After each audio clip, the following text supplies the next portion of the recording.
Hi guys, welcome back to Olivia's Viva channel.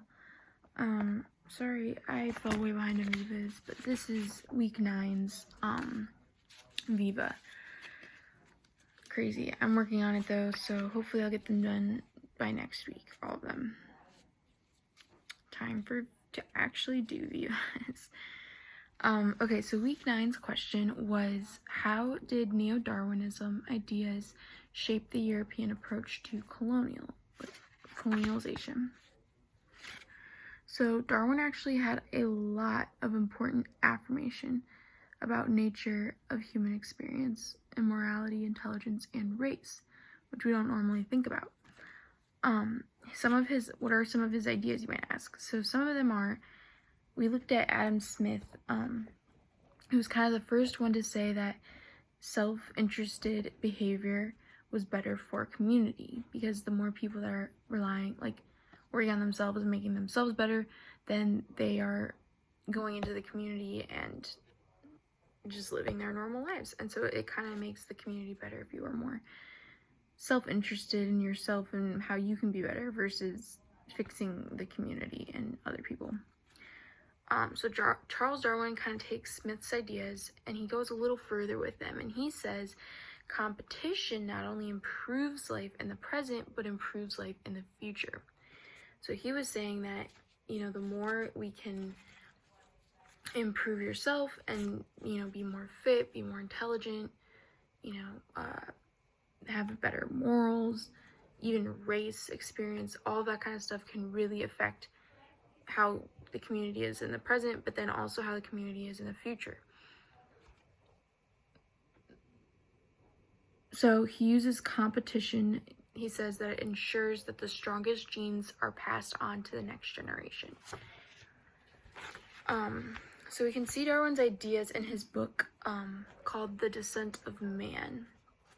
And so as Darwin took Smith's ideas, so it was kind of Smith, Darwin, and then this man named Herbert Spencer comes along, and he takes Darwin's ideas a step further. And he says that not only is competition good, but it is a moral necessity. So this idea leads to social Darwinism, competition. And it's basically destroying the weak and removing their weakness, their weak traits, and their weak genes from the gene pool, so that makes the future generations stronger.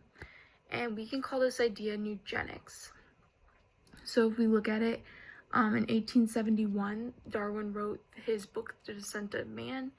And then in 1880, there was a scramble for Africa, which we'll be talking about a little bit more later on in this Viva. And then in 1895, we have the concentration camps in Cuba. And then in 1904, we have the concentration camps in Namibia. So we see people being put into concentration camps after Darwin writes his book. Africa, they try to colonize it. And it's just really this idea that if you are weak, then you need to die, because you're going to destroy the future generations. So it's kind of like a hard idea to wrap your mind around, because it sounds like super dark and super like what the heck, what is that? So, but we're gonna kind of try to dive into this and kind of get a hold of how these ideas shaped European culture and how they approached colonization. So although lots of Christians tend to look at Darwin's impact in a negative light, the social implications of Darwin's theory of evolution transformed the European colonial project. So, number one, it promoted the virtue of competition and it diminished interest in compassion. 2, it placed national identity in place of religion and how colonists viewed their colonial mission. And 3, it created a cult of scientism. So, point 1, how did Neo-Darwinism impacted Neo-Darwinism impacted the ideas of Neo-Darwinism impacted and shaped the European approach to colonization through promoting the virtue of competition, and it really diminished the interest in compassion. So again, kind of how we talked about, this kind of ideas developed from Smith's ideas, and it's known as eugenics. And after being considered taboo during the years following the Second World War, eugenics made a recent reappearance. And so although our community may view abortion as a destructive practice, some argue that abortion improves the communities by decreasing crime rates in America, by preventing the births of unwanted children, which could be murderers or just committing crime, because if they're unwanted, then the parents aren't gonna value them or put them first, or maybe give them the best life they could have, which could resort to crime and violence, more mental illness or something like that. So so we really see eugenics and during World War II with Hitler in Germany and just trying to take out the Jews and destroying all that. And so after that, though, it was kind of like, everyone was like, no. But now it's coming back through abortion and, some, might argue race too. So Francis Galton says, quote, "What nature does blindly, slowly, and ruthlessly, man may do providently, quickly, and kindly. As it lies within his power, so it becomes his duty to work in that direction," end quote. She's basically saying that nature can kill those people kind of cruelly, and so it's better for man to try to put them out of their misery and just end them before something bad happens either to them or to the communities or to the futures. So today, again, eugenics is being used to validate aborting human babies and in order to eradicate mental disabilities.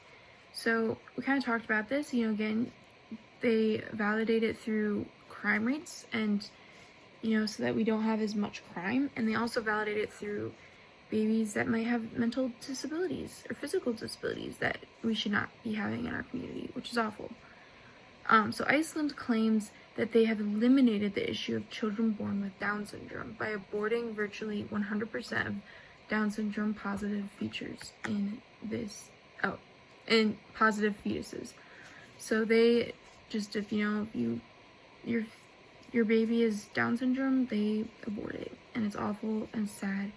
But that is just the idea that those kids and those babies, they don't have a good life or a life that's worth living. So they kind of just have to end it, and because it's not good for the future. So the question really is this ethical? Can we support this and think this is okay? Because technically it is, maybe improving crime rates and disabilities and mental illnesses and stuff, but is that, I don't know, I think the question kind of is what is human life?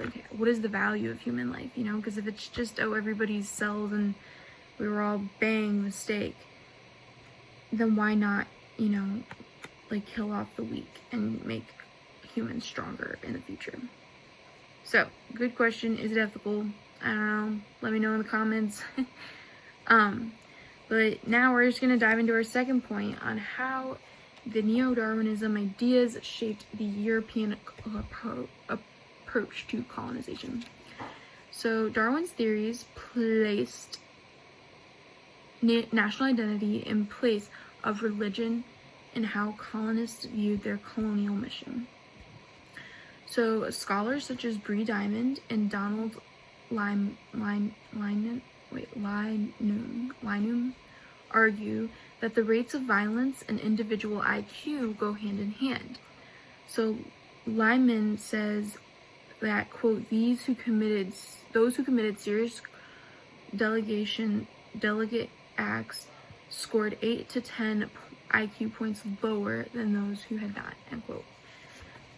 So again, just the dumber you are, the more likely you are gonna commit a violent crime. So the higher levels of violence may lead to societies with cohesively lower IQs. These lower IQ societies may be easier to conquer. This leads to the Darwin belief that imperial societies should replace those lower IQ societies. So they kind of did this with Africa, where, hang on, this is where I talk about Africa. I was just thinking about this. I think they kind of did this with Africa, though, because they were like, oh, you know, as Europeans, we are much smarter than the Africans, and we have a better way of doing life. And so they kind of were justified them going in and trying to colonize Africa and make them a part of Europe as just trying to help improve their IQs so they're not as violent. Charles Darwin, in his book of The Descent of Man, says that, quote, at some future period, not very distant as measured by centuries, the civilized races of man will almost certainly exterminate and replace throughout the world the savage races, end quote. So, again, you know, he's just saying that the more civilized your community is and more civilized people you are going to outrace and outdo the communities and cultures that are not as, maybe as smart, and are more violent.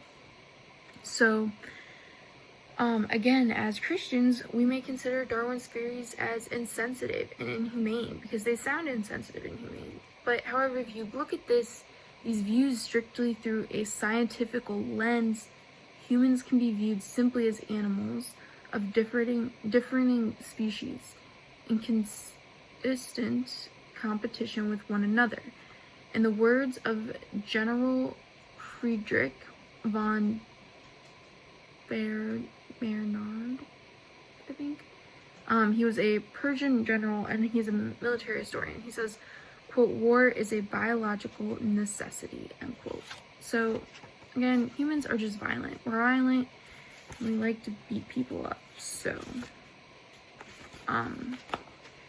yeah. It's just, yeah, there's always, competition leads to war. And competition leads to you trying to outbetter the other, you know, teams and other races. So our final point on how Neo-Darwinism ideas shaped the approach to colonization is they created a cult of scientism. So it shifted colonism from the economic, religious, or even political project towards something new in history that was never done. So Europe's colonial empires were really considered useful.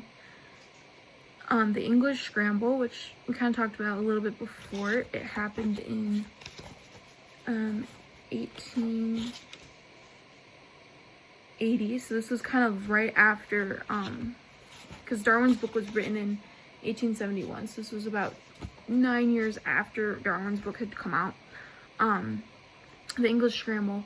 So the British empires began to add their territories to its holdings in Africa.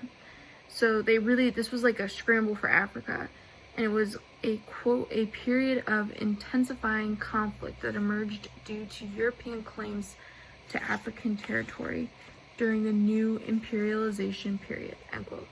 So Europeans sought to acquire new lands with the hopes of accelerating their industrialization.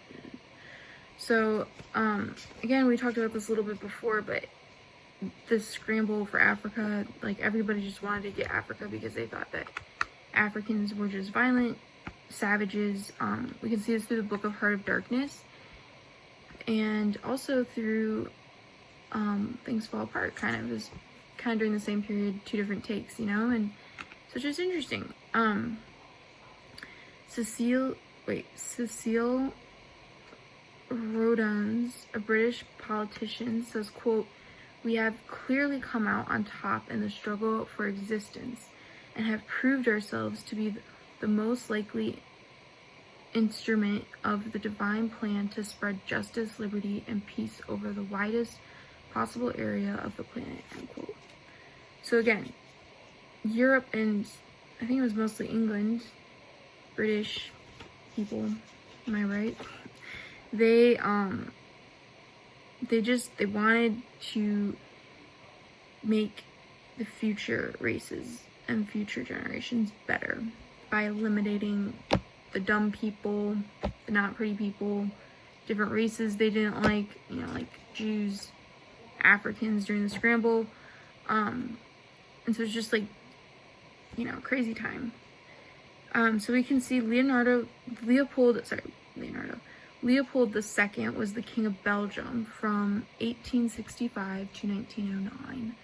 So this was kind of really during that whole period of crazy Darwinism ideas. Like 1871, Darwin wrote his book, and the concentration camps in Namibia was 1904. So he was alive, or he was king before all this kind of stuff happened, and then after all this stuff kind of happened. So he led the European effort to establish Belgium as an imperial power in Africa. He played a fundamental role in shaping Belgium's modern world.